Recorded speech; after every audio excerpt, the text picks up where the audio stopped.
Bueno, seguimos con encuentro con la comunidad educativa y el magisterio. Avances y aportes pendientes en el radicado proyecto de la ley estatutaria de la educación.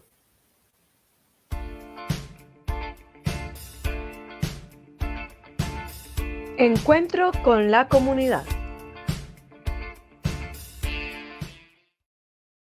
Bueno, buenos días. Invitamos al doctor Carlos Rincón, abogado y asesor legislativo, a Miguel Ángel Pardo Romero, secretario de Prensa, Propaganda y Publicidad de FECODE, a Luis Eduardo Rico, asesor del CEID de FECODE, y a María Cristina Orozco, asesora del CEID de FECODE. Muy buenos días. Buenos días. Ay, Buenos buenos días, días. Carolina. Buenos días, Miguel Ángel. Bueno, un saludo vital, fraternal y pedagógico a todos y todas, al magisterio, a la comunidad educativa, a nuestra intérprete, Paula, y por supuesto a Marta Liliana, a nuestros compañeros del CEID FECODE, María Cristina Orozco, además directora y dirigente y lideresa de Magisterio al Día, y nuestro programa gemelo, y a Luis Eduardo Rico, nuestra joven promesa en materia académica y pedagógica. Antes de todo, resaltar dos hechos que me parecen muy, pero muy importantes. No he escuchado las notas de cumpleaños, estamos cumpliendo 400 emisiones hoy, desde aquel 15 de marzo del 2015, perdón, 8 de marzo del 2015, cuando por iniciativa especialmente de la compañera Heidi Quijano y el compañero de coordinador en ese momento, Luis Beltrán, allá que conversamos en el Mochuelo Bajo, allá es donde surgió el programa. Esta iniciativa se pudo desarrollar desde entonces. 400 emisiones, como dice María Cristina, información y formación, ¿no? En el caso de Magisterio al Día. Y bueno, y estamos prestos y el próximo 5 de octubre, el Día Internacional declarado por la UNESCO para los educadores y educadoras del mundo y del planeta entero. Esperamos que esta vez el ministerio sí saque pues un Twitter, no solamente para recordar el 5 de octubre Día de los directivos docentes, que pues también es así, pues, aquí la ADE lo acordó en el 2014 con la Secretaría de Educación y después lo hicieron nacional, pero, pero uno nunca ve en la cuenta de Twitter del ministerio el 5 de octubre, Día Internacional de los Educadores, declarado por las UNESCO, porque estamos hablando de los derechos y de la dignidad. Bueno, ya empezamos, parece que se nos voló Los el acuerdos. compañero Luis Rico, que está por allá en tierras santanderianas, creo. Vamos a ver. Entonces, María Cristina, ese saludo, y empezamos en materia, pues, de lo que estamos aquí eh, a trabajar sobre el tema. Bueno, se radicó el proyecto de ley estatutaria. Eso todos lo conocemos y lo sabemos. Pero la versión que se radicó es una versión muy diferente al texto inicial. Y es muy diferente porque este texto tuvo aportes de los sectores educativos, entre ellos FECODE, pero también estuvo el sistema el SUE, el sistema universitario educativo, estuvieron por las universidades que hacen parte de ellas. Y pues entonces se trata hoy de hacer un balance eh, de qué aspectos centrales eh, que propuso la federación, en este caso, y otros sectores, se incorporaron y qué quedarían pendientes. Y creo que en el primer reporte, y paso a darle la palabra para conocer las opiniones de Lucho y de María Cristina, opiniones de las posiciones, pues hemos logrado avanzar sustancialmente y acercarnos a un carácter de ley estatutaria en su contenido. Pero vamos a repasar cuáles fueron los aportes y qué consideramos debe ser lo que debe incluirse, suprimirse en este momento, y tiene que ser en este momento porque ya la ponencia, y ahora estábamos esperando al doctor Carlos, pero la ponencia ya viene va a recargarse a Cámara, empiezan las audiencias públicas, y es más importante que podamos reunirnos con los ponentes antes de, ¿sí?, y inicio de las audiencias públicas, porque allí tendremos mejor posibilidades. Entonces, María Cristina, pues aquí las damas tienen la palabra, y además que mandan tienen la palabra primero, y luego Luis Eduardo, y luego pues yo haré alguna anotación al respecto. Vamos a ver si el doctor Carlos ingresa. Bueno. Bueno, muy buenos días, compañeros y compañeras, a todas las personas que están conectadas en este momento con Renovación Magisterial. Bueno, creo que es muy importante que se haya radicado esta tercera versión del proyecto de ley estatutaria. Es una tercera versión. Hubo una primera, la segunda, y obviamente FECODE ha participado en ese proceso de aportes para el texto de lo que es este proyecto de ley de reforma estatutaria. Y se participa pues porque tenemos, por supuesto, el interés y necesariamente la federación tiene mucho que decir frente a lo que ha sido una bandera de lucha, que es la defensa de la educación pública, financiada, garantizada y administrada por el Estado. El artículo 67 de la Constitución Nacional, de alguna manera, si bien por una parte se vea como garante de la educación, también la limita porque dice que el Estado debe responder de los 5 a los 15 años. Esto quiere decir que deja por fuera a los niños en sus primeros años, que son fundamentales en la base del preescolar. Solamente quedó un grado del preescolar, y finalmente por la edad tampoco tendría la responsabilidad frente a lo que es la educación media, o sea, 10º y 11, y no aparece la educación superior en ese artículo 67. Luego se puede decir que este proyecto de ley es una deuda. Luego se expide la Ley General de Educación en 1994, la Ley 115, pero la deuda sigue pendiente de ampliar ese derecho fundamental a la educación, repito, administrada, financiada y garantizada por el Estado para la primera infancia, con los 3 grados del preescolar, que es una lucha que viene dando FECODE también desde estos tiempos. Estamos hablando desde la Constitución del 91 y la Ley General de Educación de 1994, que han quedado en los acuerdos que se van a ir incorporando paulatinamente, pero pues que si no hay los recursos, si no hay la voluntad política, pues eso no va a ser posible. Que quede plasmado en este proyecto de ley estatutaria fundamental. ¿Y por qué ese proyecto de ley estatutaria? Pues bueno, el que haya existido más de 300 sentencias para garantizar el derecho a la educación, sentencias de la Corte frente a este tema, pues significa que efectivamente el derecho como tal no ha estado garantizado, que se requiere esa ley que haga que del Estado nuestros niños, nuestros jóvenes, nuestros adolescentes y nuestros jóvenes tengan derecho a la educación desde los 3 grados del preescolar, la primera infancia, por supuesto, la educación básica, media y la educación superior. Esto es clave.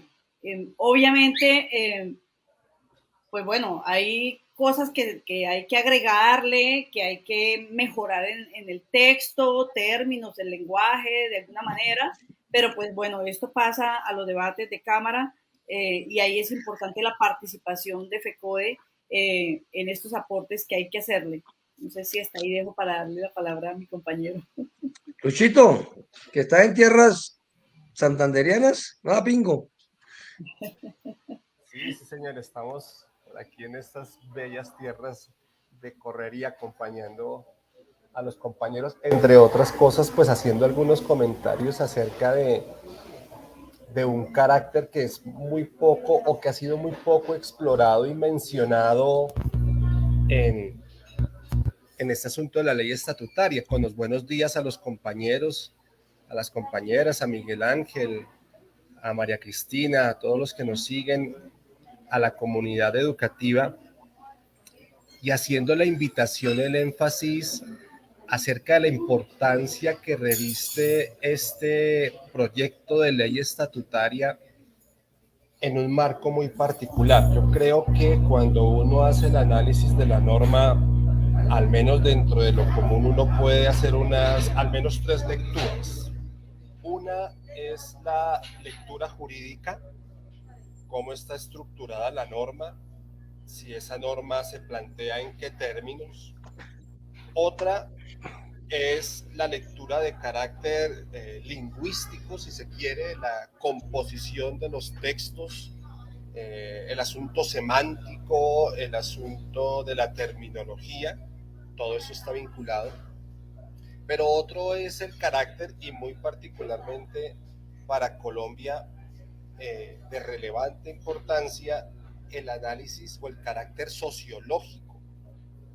Y me parece que es importante invitar a la comunidad educativa que partamos de ese horizonte, al menos a que lo tengamos presente, a que lo tengamos en cuenta.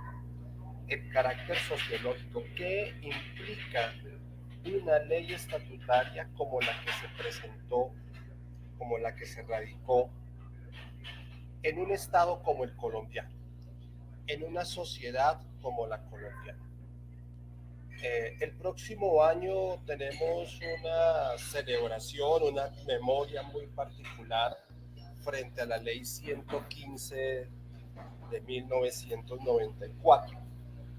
¿Qué implica que a 30 años de la ley 115 se promulgue una ley estatutaria que signifique para la sociedad colombiana una sociedad en conflicto, una sociedad con una comunidad educativa que, muy por el contrario a lo que pretendía la ley 115, con todas sus limitaciones, porque las tiene, pero también con todas sus buenas intenciones, ha sido vulnerada de manera permanente por los recortes presupuestales, por las distintas situaciones y sintomatologías de violencia, por el Estado neoliberal, por las distintas administraciones de corte neoliberal, por una visión de la democracia excluyente y no incluyente, entre otras. Yo pienso que eso es fundamental, y comenzando por los maestros, por las maestras, compañeras y compañeros, padres y madres de familia, estudiantes en los distintos niveles, y en términos generales la sociedad colombiana debería tener una mirada muy objetiva y muy consciente acerca de lo que ello implica. Una ley que parta del principio de la idea de derecho fundamental y no de la posicionada idea de servicio. ¿Qué implica eso en términos del otorgamiento de garantías, del otorgamiento de condiciones y del otorgamiento de obligaciones por parte del Estado, por parte de los distintos actores? Creo que eso es un elemento fundamental. Yo veo, al leer, y en eso estoy de acuerdo con María Cristina, al leer en términos generales el cuerpo sólido de la ley estatutaria, una tendencia a concretar el derecho. Y eso es fundamental. No solamente una tendencia formalista en términos de la estructura, sino en términos de cómo hacemos procedimentalmente, de manera concreta, para que en todos los momentos, en todas las instancias, en todos los actores, se brinden condiciones para que la educación no se dé solamente como un hecho social aislado, sino como un hecho social vinculante, integrante de la sociedad colombiana. Tal vez algunas personas que presentan ciertos reparos a la ley estatutaria lo hacen en el marco, volviendo al comienzo de mi exposición, lo hacen en el marco del carácter jurídico legal de la norma. Y sí, efectivamente, hay elementos que hay que revisar, pero yo creo que la mirada atenta debe dirigirse mucho más allá. Debe dirigirse al marco en términos de la construcción de una sociedad distinta, en un proyecto político distinto, que significa una apuesta por la educación como motor de la transformación social.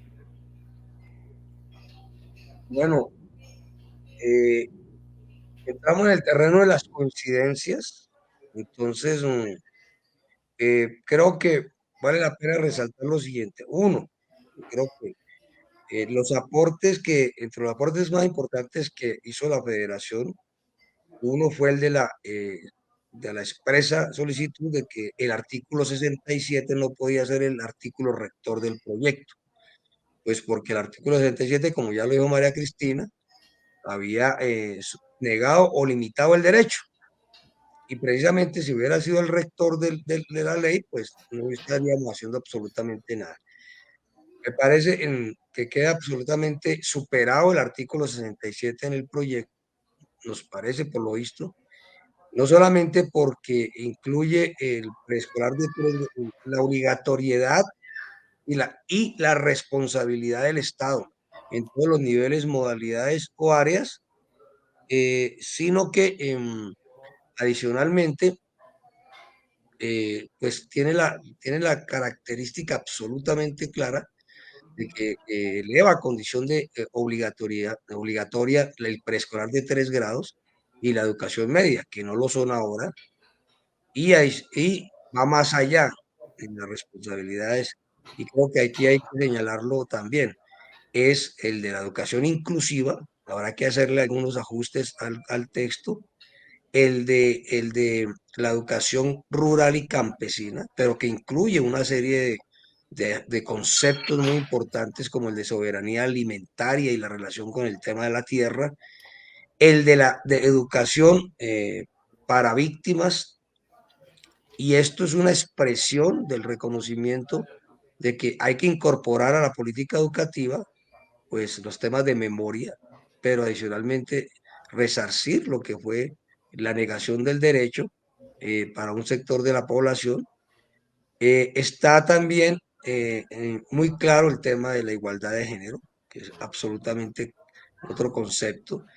En la educación étnica, no solamente en el punto de decir, bueno, va a haber educación étnica, sino el reconocimiento de que el territorio está em, hay varias naciones en el territorio, mejor dicho, porque ese es un concepto diferente el de territorio a nación, y está también allí incluido. Y están planteadas, pues, en esencia, estos aportes.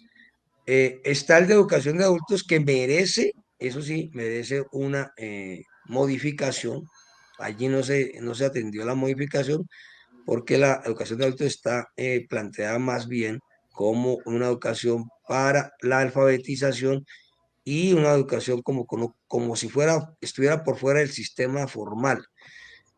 Pero lo que se observa es que el derecho se incluye y se va más allá, y el tema de la obligatoriedad es absolutamente evidente y se relaciona con una serie de conceptos modernos, ¿no? Perdón, de la contemporaneidad propios del Estado Social de Derecho y muy importantes, especialmente en la época en que se ha exacerbado el racismo, ¿sí? Se ha exacerbado todas las expresiones patriarcales. Uno no puede concebir que senadoras de la República lideren procesos de restablecimiento del patriarcales. El tema, por ejemplo, de la memoria y todo el reconocimiento, esto es absolutamente clave, y son elementos para nosotros muy sustanciales. Entonces, esa parte que era el tema de superar el artículo 67 como asunto rector es superado y se resuelve el tema del derecho. Ese es un aspecto que yo creo que podemos compartir. El segundo, pues para nosotros era muy importante que se incluyeran las libertades democráticas, las libertades, la libertad de cátedra, la autonomía, la democracia, porque pues sin eso no puede haber desarrollo del conocimiento. Se incluyeron, me parece que estos. El otro elemento que ha dicho Lucho y María Cristina es el tema del tema de la discusión sobre servicio y derecho. Se aclara en el punto en que es un servicio público social, ¿sí?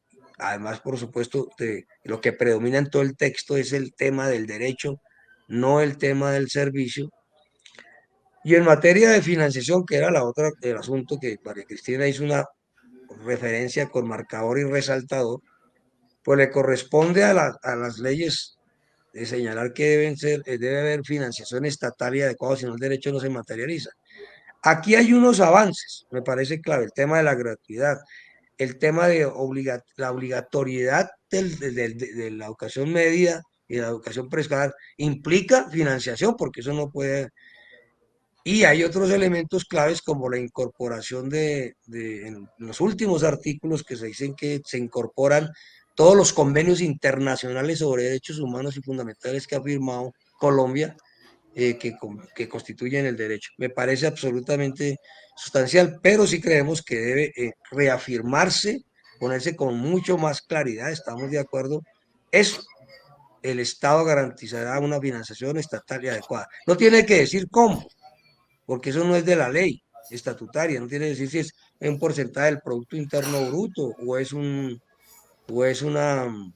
o es por el SDP, además porque el SDP es para preescolar a media y no para universidad, entonces, y hay una reforma de la universidad en desarrollo, hay un artículo que es el de precisamente por eso, el de las facultades extraordinarias del presidente. Bueno, yo creo que ahí está como lo fundamental recogido. No sé si sobre lo fundamental recogido haya que insistir más o pasamos a lo que creemos debe ser incorporado, corregido o suprimido. Algunas cosas ya hemos dicho, pero hagamos una ronda sobre esa última, sobre eso. ¿Qué deberemos incorporar y fortalecer o suprimir de entrada, pero plantearlo? María Cris. Bueno, Miguel, a mí me parece, bueno, además de lo que has mencionado, voy a agregar algunas cositas que me Ah, no, parecen. perfecto, claro. Me parece que, bueno, primero, pues Lucho lo decía, Luis Eduardo decía la importancia de que toda la comunidad educativa conozca este proyecto de ley. Son 6 capítulos y 36 artículos que hay que leer, que toda la comunidad educativa debe sacar el tiempo para leerlo. Me parece importante que tenga en cuenta, por ejemplo, la educación la educación en las cárceles. Me parece importantísimo que hable de las escuelas normales que han estado en un limbo jurídico. Dice que después pues obviamente aprobado este proyecto de ley estatutaria en un término máximo de 6 meses, las escuelas normales deben debe existir una ley que permita reglamentar sobre todo la parte financiera, y de hecho ya se radicó un proyecto de ley frente a este tema que habrá que revisarlo y analizarlo también, porque las escuelas normales han estado en un limbo jurídico, lo que tiene que ver para los programas de formación complementaria, puesto que no tienen recursos ni de la educación superior ni de lo que llega del sistema general de participaciones, porque no son considerados ni como educación media ni como educación superior. Eso tiene que corregirse y está planteado dentro de la norma. Más o menos desde 1996 las escuelas normales vienen en ese proceso. Han perdido, como toda la educación, muchísimos recursos, y muchas normales han sido cerradas en el país porque no han podido cumplir los procesos de acreditación. En este momento solamente hay 138, de las cuales 8 son privadas, y eso me parece que es importantísimo que esté incluido dentro de la ley. Los 4 términos frente a los cuales la Corte Constitucional ha desarrollado como núcleo esencial, que son lo de la asequibilidad, que tiene que ver precisamente con lo que estamos hablando acá, que es la disponibilidad y el compromiso que tiene que haber por parte del Estado para garantizar la educación, la accesibilidad, es decir, que no haya ningún tipo de discriminación, que también ya lo hemos mencionado y que está incluido dentro del texto del proyecto de ley estatutaria. La aceptabilidad, que tiene que ver con la calidad y la idoneidad. Bueno, ahí habría que mirar cómo se define el concepto de calidad, ¿no? La definición de la calidad. La adaptabilidad, que tiene que ver con la permanencia y la adecuación a condiciones para que la educación sea garantizada. Efectivamente, la educación es un derecho fundamental, y es un servicio, pero con función social, y no como han querido también ciertos personajes de la derecha de quererla incluir como función esencial, como un servicio esencial, precisamente para limitar la posibilidad de la movilización. Creo que eso es importante dentro de lo que tiene que ver con el proyecto de ley estatutaria, y pues efectivamente hay algunos temas de lenguaje que hay que revisar, pero en esencia me parece que lo que tiene que ver con la garantía del derecho fundamental a la educación está claramente planteado. y creo que muchas de las propuestas que hizo la federación, por no decir que todas, en gran medida fueron tenidas en cuenta en este tercer texto que se radicó. Bueno, Lucho. Nos quedamos solos. Lucho con su cachucha bacana, como dicen en la canción. Creo que lo sacó el sistema. Sí, no, el sistema no nos ha sacado, lo estamos... La, lo la, estamos la del bueno, internet, el sistema de conexión. en la conectividad. Ah, ya apareció Lucho otra vez. Bueno, Lucho, dale a ver. Bien, muchas gracias. Al igual que María Cristina, quiero pues hacer sobre la ronda anterior algún aporte que me parece trascendental. Es la afirmación, y ojo que no se coloca en cualquier lugar, se coloca como uno de los principios constitutivos de la ley. Aparecen 20 principios y uno de ellos es el de la autonomía escolar.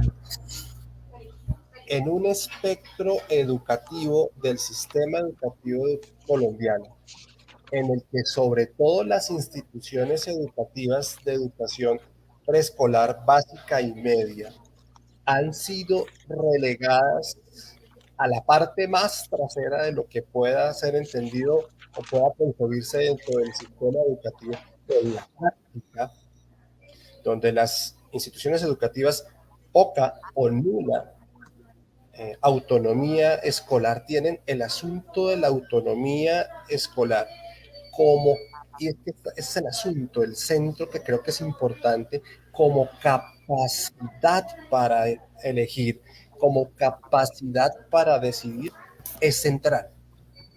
Es absolutamente central porque es que estamos los últimos 20 años, sobre todo, en el marco de la educación media, básica y media, ha sido una arremetida permanente de imposiciones por parte de cuanto organismo multilateral pueda aparecer. Y eso es absolutamente central, que las comunidades educativas tengan la posibilidad de elegir, de determinar el sentido de sus proyectos educativos institucionales, de determinar la composición de sus currículos, de poder decir sí y decir no ante una u otra propuesta. Ahora aquí viene el asunto que tendremos que darle largas, que tendremos que discutir y organizar, es cómo nos educamos como comunidades educativas para ejercer ese derecho, ese principio fundamental a la autonomía escolar. Entonces ese sería como mi aporte en el marco de la ronda anterior. Un asunto o dos asuntos tal vez sobre los que la federación ha insistido en ello, lo ha mencionado y creo que son dos elementos sobre los cuales hay que seguir fortaleciendo los aportes y el diálogo. Tiene que ver primero con el criterio de progresividad. Parece que la ley en términos generales y pues en términos de una transición hacia un sistema educativo integral, garantista de derechos, es apenas entendible, debe dársele un mayor contenido, no en términos, y Miguel lo ha planteado, eso ya será espacio para otras leyes, otra normatividad, en términos del contenido de lo que implica la progresividad, atender a la relación entre lo progresivo y lo material primero, es el primer asunto de la progresividad, pero también la progresividad en términos de los actores. ¿Qué actores son los que aparecen o deberían estar incluidos en términos del cumplimiento de esa progresividad? Y segundo, un asunto que me parece que es importante en términos conceptuales, pero también en términos operativos al que se debería prestar atención, es que en varias partes del articulado aparece la referencia al concepto de educación posmedia. Eso es un asunto central. He tenido la oportunidad de estar ya en varios encuentros donde se utilizan foros sobre educación, donde se utiliza ese concepto de la educación postmedia como referente articulador entre la educación básica y media y la educación superior. El asunto no sería en sí mismo problemático si la educación postmedia hiciera referencia como a los mecanismos para pasar de la educación media a la educación superior, pero el acopio o la comprensión general del término va orientada a la sustitución de la educación, del concepto general de educación superior que tenemos, por una especie de educación complementaria a la educación secundaria, a la educación media, donde básicamente el sentido es la educación para la empleabilidad. Es decir, aquí hay unos asuntos muy fuertes y muy sensibles porque desaparecerían si lo aplicamos de manera taxativa en el sentido de la educación postmedia elementos fundamentales como la educación técnica, la educación tecnológica y la profesionalización, y se reemplazarían por medios, mecanismos circunstanciales como cursos, estrategias que hasta el momento habían sido complementarias a los distintos niveles de formación, pasarían a ser la centralidad en términos de la formación de las y de los estudiantes en su relación con el mundo del trabajo. Y ya sabemos lo que de aquí se puede derivar, porque esto es un asunto que tiene unas implicaciones directas, por ejemplo, en la comprensión del mundo del trabajo, en las relaciones laborales, para las cuales hay que reconocerlo, o en las cuales hay que reconocerlo, la educación tiene una relación absolutamente directa. Yo creo que son elementos que hay que mirar. Y una nota a pie de página, que creo que debe llevarnos a un debate y a un diálogo sincero, pero además tranquilo, es el concepto de calidad dentro o en el margen o en el marco de la ley estatutaria. Yo diría aquí lo siguiente: estamos en un proceso de transición. No hemos tenido ni siquiera el atisbo de una ley o una intención legislativa como esta. Yo pienso que aquí el asunto de la transición tiene que ver también con la resemantización, con volver a darle contenido a este tipo de terminologías. El mundo en el que vivimos, el mundo normativo en el que vivimos está impregnado de todo este tipo de terminologías. A mí me parece que entrar de pleno, entrar de lleno a pelear, a luchar en contra de este estatuto semántico por el cual estamos regidos, no es, al menos de momento, el debate. El debate es cómo le damos contenido. Si vamos a hablar de calidad, en términos de una calidad que tenga que ver con la pertinencia, con las necesidades culturales, sociales y contextuales del país, bueno, es que el concepto neoliberal de calidad justamente excluye eso. Bueno, resemanticemos, y mientras vamos haciendo la transformación progresiva de todo este tipo de elementos, ¿cómo le vamos a dar el contenido? Yo creo que el asunto, aquí hay de largo frente a este y otros términos que aparecen en la ley, pero la cuestión es prestarle atención al asunto del contenido y del sentido como una nota a pie de página frente a este asunto. Bueno, creo que Lucho y María Cristina, pues nos tenemos que sumar en un documento, por lo menos que nos permita entrar a partir del lunes en una nueva etapa de los aportes al proyecto de ley. Y creo que aquí se han dicho varias cosas. A mí me parece que entre las cosas que no dije en la primera parte es que se incluye un concepto que se llama la dignificación de la profesión como parte de la política educativa y derecho fundamental. Es decir, esto es clave porque es que toda la película neoliberal es que se podía hacer política educativa sin dignificación. Y aquí se incluye, por supuesto que puede ser mucho más, puede ser mejorado. Segundo, el tema de la formación docente. Aquí habla de promover al Estado y toca ponerlo garantizará. Es más, en este momento lo estamos garantizando. Ahora si alcanzamos podemos hablar de eso. Pero ese es el otro elemento que para nosotros es clave. Tercero, obviamente hay que precisar mucho más el tema de la financiación, ¿sí? Es decir, que quede mucho más claro el carácter de financiación estatal y adecuada.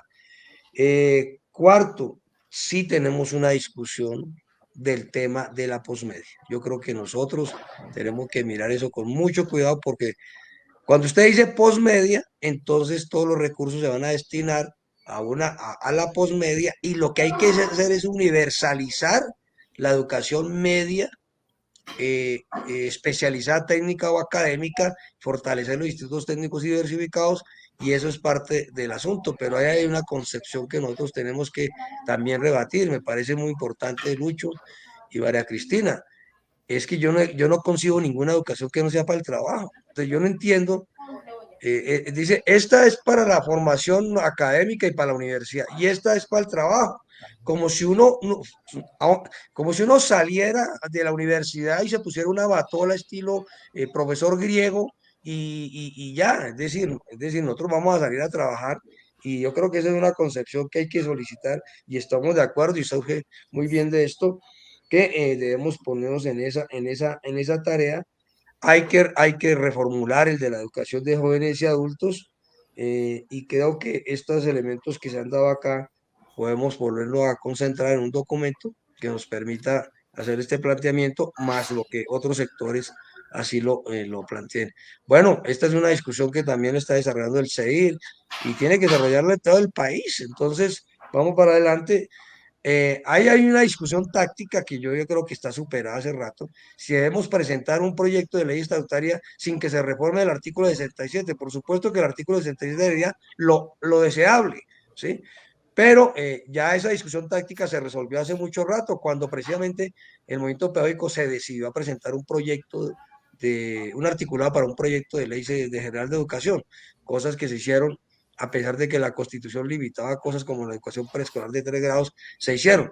Entonces creo que el momento es más bien, como decía Lucho y María Cristina, de arreciar en que logremos poner y definir como fundamental esa ley, como estatutaria esa ley. Y creo que eso es lo que es la tarea de los próximos días. No sé, ya Marta Liniana prendió la pantalla, ya nos hicieron señas, estamos volados y entonces yo simplemente le agradezco Lucho, le agradezco María Cristina y por supuesto a nuestra intérprete de señas, de lengua de señas, que hoy además queremos agradecerle que en estos 400 emisiones nos ha hecho posible en la práctica la inclusión. Y ahora pues haremos una nota específica en los comentarios que haga Marta Liliana y que veo en el chat precisamente sobre el tema de inclusión. Tan tan. Nos vemos ahora, María Cristina, en nuestro programa gemelo. A las 11. Gracias. No, Luchito, saludos por Bueno, allá. Gracias.